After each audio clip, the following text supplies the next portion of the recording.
Je pense qu'il n'a jamais été aussi facile d'être créatif parce que le jeu de la création n'a jamais été aussi ouvert.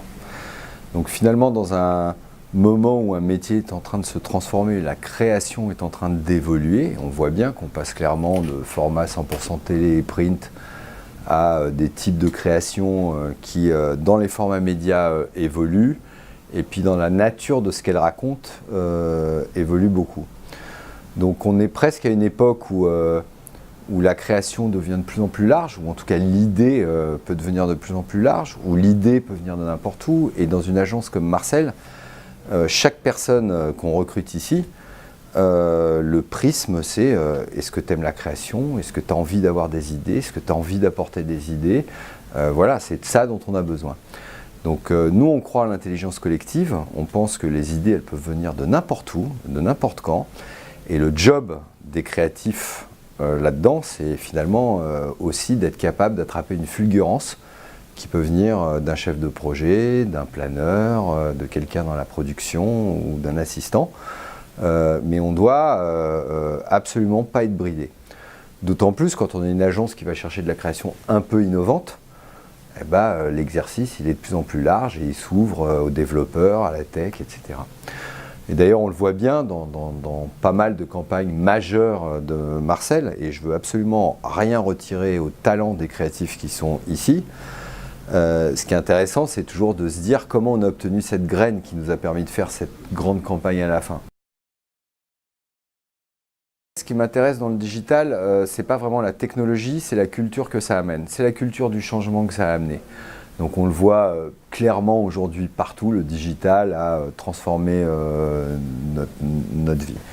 Et à une époque où la publicité était très top-down, j'étais une grande marque, je me payais des GRP à la télé et puis je balançais mon film, et personne ne pouvait rien dire. On ne voyait pas ce que les gens pensaient de la campagne, pensaient du produit, pensaient de la crédibilité du produit. Aujourd'hui, la donne a changé. Tu ne peux plus te contenter juste de balancer ton film en pression descendante. Tu dois aussi être capable de créer l'engagement, ou en tout cas une publicité qui va mieux se marier sur les plateformes sur lesquelles elle est diffusée. Je pense que ce qu'a fait vraiment l'avant-l'après pour moi, c'est YouTube, finalement, qui a ouvert un nouveau langage et où tout d'un coup les marques ont compris qu'elles ne pouvaient pas se présenter de la même manière que sur TF1 quand elles se diffusaient sur YouTube. Donc voilà, la création c'est quelque chose qui est en train de se modifier très vite, et je pense qu'elle se modifie très vite par la culture. Ensuite, quand j'ai découvert ce métier, moi il y a une dizaine d'années en fait, j'ai compris que la publicité c'était presque une licence pour mentir. Tu dis je fais de la pub, j'ai le droit de fantasmer la réalité de mon produit. Je pense que le digital il a un peu gommé, ou en tout cas annihilé, où il a rendu plus difficile ce type d'exercice, parce que tu vois bien que quand une publicité te raconte des conneries, tu as juste envie de la retweeter ou de la commenter en disant mais vous vous moquez de nous, c'est pas du tout ça là.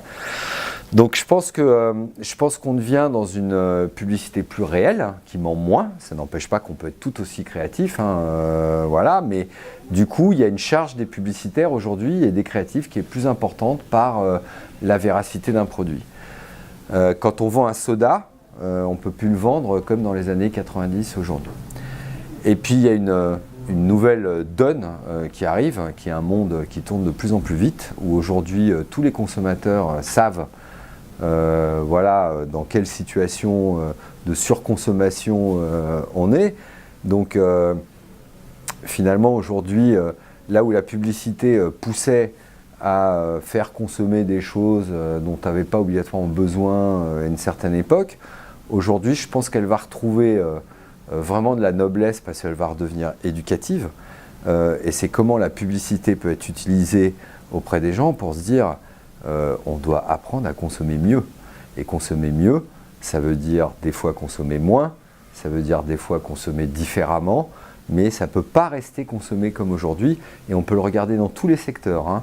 Les telcos, l'alimentation, l'énergie, l'automobile, bref, tous les secteurs sont un peu dans cette même aujourd'hui nécessité de se transformer, et je trouve ça très intéressant de se dire que la publicité d'un côté peut emmener des secteurs à se transformer.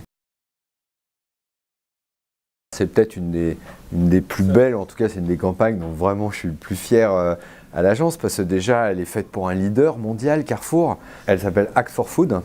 Voilà, donc c'est une campagne extrêmement militante, c'est une campagne qui engage Carrefour réellement dans un process de transformation de son offre, de ses magasins, de la relation avec ses clients, de l'éducation de ses clients, etc. Où finalement, si ce n'est pas les leaders de la distribution qui prennent le problème de la transformation alimentaire, qui va s'en occuper? Donc les marques ont besoin toutes, qu'elles soient fabricants, distributeurs, de se transformer. Et on le voit bien, tous les gens qu'on rencontre aujourd'hui sont dans cette logique-là. Je ne peux plus continuer à vendre mes produits comme je le faisais avant. Si tu es aujourd'hui un des leaders de la charcuterie, bah, tu te dis je ne vendrai plus jamais de la charcuterie comme hier, quoi. Voilà, on arrive à une phase où tu as des consommateurs qui savent, une génération de consommateurs qui sait qui arrive. Alors, je me dis, mais c'est pas parce que Carrefour t'a vendu du glyphosate au rayon jardinerie qu'on ne peut pas tout d'un coup dénoncer les problèmes du glyphosate. C'est pas parce que Carrefour a travaillé pendant des années avec des semenciers pour te délivrer des types de tomates très standardisés qu'il ne faut pas revenir aux semences paysannes à un moment. Donc l'accélération des mentalités va tellement vite en ce moment que oui, il y a une vraie aussi opportunité de transformation pour ces groupes-là. Act for Food, ce qui est intéressant dans ces campagnes-là, c'est aussi comment on arrive à ce type de campagne avec un client. C'est-à-dire qu'on sait tous que plus l'idée est transformative, plus elle est difficile à appréhender, plus elle est difficile à vendre en interne, plus elle est difficile. Donc c'est un des avantages d'être dans un groupe comme Publicis, c'est que c'est un groupe voilà, où on peut avoir des contacts finalement assez hauts chez Carrefour. Et c'est vrai que c'est des campagnes, si la volonté part pas d'en haut de la faire, c'est très difficile. Dans la culture digitale, quand on fait des projets digitaux, on se dit toujours qu'on a un problème énorme à résoudre, allons chercher la méthode qui va nous permettre de résoudre le problème. Et bien là c'est pareil, j'ai une campagne invendable à vendre à des distributeurs, comment je vais y arriver? Et c'est certainement pas en se disant, moi Marcel, qui ai mes bureaux sur les Champs-Élysées, je vais vous expliquer à vous Carrefour comment vendre vos fruits et légumes. Ça c'est pas possible, voilà, parce que là on se fait remettre à la place tout de suite. Par contre, aujourd'hui quand on veut aller dans cette transformation-là, il faut emmener des gens. Il faut emmener des gens, et pas que les publicitaires. C'est-à-dire qu'il faut monter une équipe où on se dit on va chercher ensemble des projets ambitieux, mais dans cette équipe, il y a les gens de la communication, mais il y a aussi les gens de l'offre, il y a les gens de la feed, il y a les gens des services d'information, il y a tous ces gens-là, parce qu'à un moment ou un autre, il va falloir travailler avec eux, parce qu'on va toucher à l'offre. Et quand on fait le marché interdit, la vente de semences paysannes, on touche à l'offre, quoi. Donc c'est pas juste une histoire de com, c'est une histoire de créer une nouvelle offre dans un réseau comme Carrefour, et il y a besoin d'énormément de volonté. Donc il faut en amont que tout le monde ait bien compris que on est dans le renoncement d'un métier tel qu'on le faisait et qu'on va le faire différemment. Act for Food, c'est une plateforme qui engage Carrefour maintenant à développer systématiquement des actes qui montrent à leurs clients qu'ils ont bien pris en compte le problème de la transformation ou de leur alimentation aujourd'hui. Et ça ne peut pas se faire brutalement, c'est par expérience, on crée des expériences, des offres, des choses comme ça qui sensibilisent les consommateurs et qui font changer les comportements. Et j'aime bien quand le talent stratégique, créatif et les moyens de production derrière sont mis en œuvre pour éduquer les clients. On est une agence qui s'est faite sur une grosse agence digitale. En fait, Marcel, c'est une petite touch-up créative qui a été versée dans une grosse marmite digitale. Et c'était ça le but de la manœuvre. C'était l'inverse de tout ce que se faisaient nos concurrents. Parce que notre vision, c'est le sens de l'histoire, c'est la culture digitale qui va emporter le morceau. Et donc, on a toujours, quand tu es dans un groupe comme Publicis, ils te disent mais vous n'avez pas besoin de codeurs, puisqu'on a des entités avec des codeurs, chez Publicis, Sapient, machin, des codeurs partout. Je dis mais non, moi je veux pas des codeurs pour faire du code, c'est pas ça qui m'intéresse vraiment. Moi ce qui m'intéresse c'est leur culture, c'est leur vision du projet, c'est leur vision de la fonctionnalité qui tue.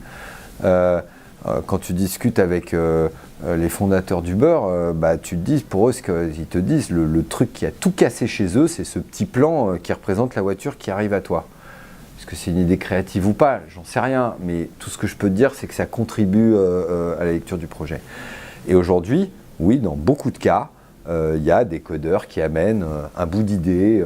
En fait, dans une agence aujourd'hui, comme Marcel, et c'est un système très différent des agences classiques, on a toujours avec Anne prôné sur le partage de l'idée. Tu as une idée, il y a deux solutions. Soit tu la gardes pour toi, et tu seras le seul crédité dessus. Mais ça restera une petite idée. Soit tu la donnes à tout le monde, et tout le monde va revenir vers toi avec de la donne sur l'idée. Et donc au crédit, à la fin, il y aura un peu plus de monde, mais ton idée, elle sera explosée de partout. Donc ici, on prône le partage de l'idée. Je ne sais pas si tu remarques, l'agence, elle est toute transparente. C'est pour que, tu vois, mon bureau, là, un jour, mon bureau, ils sont arrivés, là, des services généraux, ils voulaient me coller le film Opacifiant, là. Et le mec, je lui dis, mais t'es fou, quoi, pourquoi tu mets ça? Il me dit, pour t'isoler, etc. Mais je lui dis, mais tu peux pas isoler les gens. Ici, je veux pas que ça isole, je veux que ça soit, au contraire, que ce soit pour eux. Maintenant, le codeur a une culture, voilà, ceux en tout cas qu'on recrute ici, c'est des codeurs qui ont envie de bosser en agence de com. Ils seraient 2 fois mieux payés dans une SS2I, hein. Franchement, avec plus de respect sur leur travail, dans des délais et des planos plus logiques. Mais avoir quelqu'un qui tout de suite, quand tu as une idée du trajet le plus sûr, te fait en 72 heures un prototype que tu peux montrer au client, tu valides l'idée, tu montres qu'elle est fonctionnellement intéressante et puis tu amènes les petites fonctionnalités dessus, etc. etc. Donc oui, si je devais recommander à mes concurrents un nouveau type de talent, il y a aussi celui des codeurs, clairement. Comme le motion, par exemple, qui à une époque du contenu, il n'y a jamais autant de motion designers dans les agences. C'est un vrai métier d'avenir aujourd'hui. Si tu veux qu'on dure, et ça fait quelques années qu'on dure, parce que ça fait quand même, je dirais, 5-6 ans que Marcel est dans les 3-4 agences les plus citées, les plus reconnues, les plus primées à Cannes. Donc on a une formule qui fonctionne. Le seul truc qui pourrait nous tuer, c'est la montée des ego trips. Voilà, c'est le seul truc. Et c'est ça la lie de la publicité.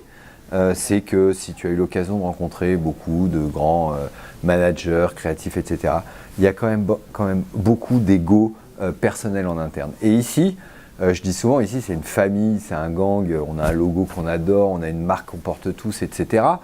C'est parce que le collectif compte beaucoup, beaucoup plus que l'individuel ici. Voilà. J'adore quand on sort une sublime campagne et que personne n'est capable de me dire mais d'où ça vient, qui a eu l'idée de tout ça. Tu sais, ça a été mis dans le collectif. Et ça, je sais qu'il y a plein d'agences où les créatifs, les planeurs ne sont pas capables de ça. Mais ici, tout le monde se dit plus j'en parle, plus j'ai de chance d'avoir que ça sorte et que ça soit grand. Donc ça, c'est important. Il y a souvent d'ailleurs, sur certains types de briefs, on envoie le brief aux 200 salariés de Marcel. Et on dit un DC, ceux qui ont des idées, des inspirations, allez-y. Donc le brief, tout le monde l'a. Même moi, ça m'arrive de recevoir le brief et le matin de me dire putain, j'aimerais bien quand même lui trouver une idée, ce serait intéressant. Et voilà, et c'est aussi, tu peux pas faire ce métier-là si tu n'es pas passionné par les idées.